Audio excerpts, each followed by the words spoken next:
Welcome to Sunday School, Luke 9:23 and 24.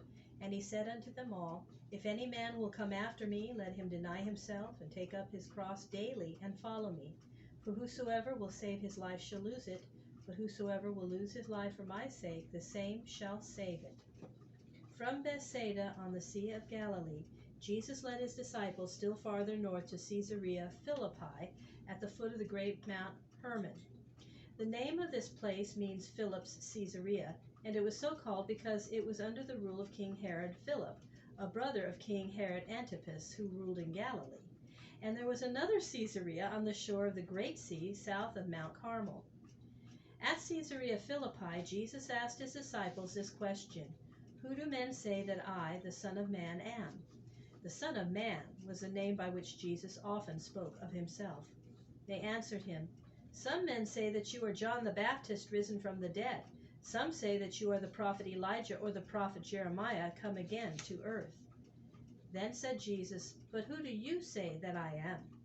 Simon Peter answered for them all, saying, Thou art the anointed one, the Christ, the Son of the living God. Jesus said to Peter, Simon, this has come to you not from men, but from my Father who is in heaven. You are Peter, and upon this rock I will build my church, and all the powers of earth shall not overcome it. For the church of Christ is made of those who believe what Peter said, that Jesus is the Christ, the Savior of the world, and who obey Jesus as their Lord and King. After this, Jesus began to tell his disciples what things were to come upon him before many months. He said, We are going up to Jerusalem, and there the people will refuse to own the Son of Man, and he shall suffer many wrongs from the rulers and chief priests, and shall be killed, and on the third day he shall be raised to life. But the disciples could not believe that such sad things would come to pass with Jesus. They thought that he would reign as a king, and that high places in his kingdom would be given to themselves. Peter took Jesus apart from the rest and said to him, Master, do not speak of such things. You will not suffer and die. You shall be a king. But Jesus saw that under Peter's words was the evil one tempting him, and he said to Peter, Go from me, Satan, evil one. You would be a stumbling block to me to make me fall. You are seeking not that which comes from God, but that which is of men. For Jesus knew that while all men wished him to be a king, ruling over a kingdom on the earth, it was God's will for him to die upon the cross to save the world from sin. Then Jesus called the people to come near with his disciples, and he said to them all, If any man will come after me, let him give up his own will and take up his cross and follow me. For whoever has a will to save his life here shall lose it hereafter. And whoever is willing to give up his life for my sake shall find it again in life everlasting. What gain would it be to a man to have the whole world and to lose his own life? For the Son of Man will come in his glory with all the holy angels, and then he will give to every man according to his acts. And if any man is ashamed to own the Lord now, the Lord will not own him in that day. One night, about a week after saying those words, Jesus called 3 of his disciples, Peter, James, and John, and with them climbed up the side of Mount Hermon. At a high place on the mountain, the 3 disciples lay down to sleep. But Jesus sought his Father in prayer. While Jesus was praying, a great change came over him. His face began to shine as bright as the sun, and his garments became whiter than snow. The 3 disciples awoke and saw their Lord with all this glory beaming from him. And they saw 2 men talking with Jesus.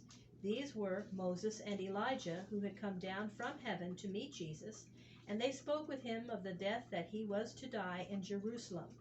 As these men were passing from the sight of the disciples, Peter spoke, scarcely knowing what he was saying.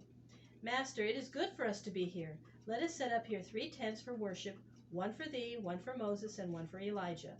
While Peter was speaking, a bright and glorious cloud came over them all, and the 3 disciples felt a great fear as they found themselves in the cloud and no longer able to see their master. Out of the cloud came the voice of God saying these words, This is my beloved Son, in whom I am well pleased. Hear ye him. As the disciples heard this voice, they fell upon their faces on the ground in great fear. And Jesus came and touched them, saying, Rise up and do not be afraid. Then they looked up, and lo, the bright cloud had passed away. The 2 men were no more in sight, and Jesus was standing alone. They walked together down the mountain, and Jesus said to them very earnestly, Do not tell to any man what you have seen until the Son of Man is risen from the dead." They wondered what this rising from the dead could mean, for even yet they could not believe that Jesus would die. But they said nothing to anyone, not even to the other disciples, of what they had seen upon the mountain. When Jesus and the 3 disciples came down the mountain, they found many people around the other 9 disciples. As the people saw Jesus, they were filled with wonder, for some of the glory still remained upon his face, and they bowed before him. One man came to Jesus and said, "Master, look upon my son, my only child, and have mercy upon him, for he is terribly troubled by an evil spirit. At times he cannot speak, and then he will cry out suddenly. The spirit almost tears him in pieces and makes him fall into the fire and into the water. He foams at the mouth and grinds his teeth and pines away. And I spoke to your disciples, but they could not cast out the evil spirit." And Jesus said, "O ye people without faith and wandering from God, how long must I be with you? How long must I bear with you? Bring your child to me." While they were bringing the boy to Jesus, the evil spirit in him threw him down and seemed to tear him apart, and he lay suffering and rolling on the ground. Jesus said to the boy's father, "How long is it since this came to him?" The father said, "Ever since he was a little child. But if you can do anything, have mercy on us and help us." "If I can," said Jesus. "Do you not know that all things are possible to the one that believes in me?" At once the father of the child cried out, "Lord, I do believe. Help my lack of faith." Then Jesus spoke to the evil spirit in the boy.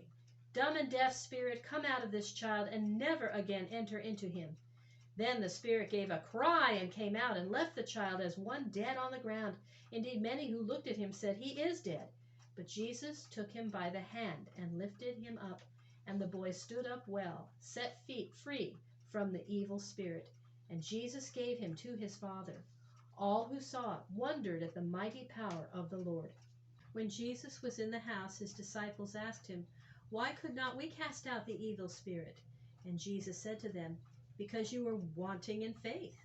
But this kind of evil spirit can be sent out only through prayer and fasting." While all were wondering at the great things which Jesus did, he said again to his disciples, "Let what I say to you sink down into your hearts. The time is coming when the Son of Man shall be given into the hands of men, and they shall kill him, and after he is killed, on the 3rd day he shall rise again." But they could not understand what he meant by these words, and they were afraid to ask him.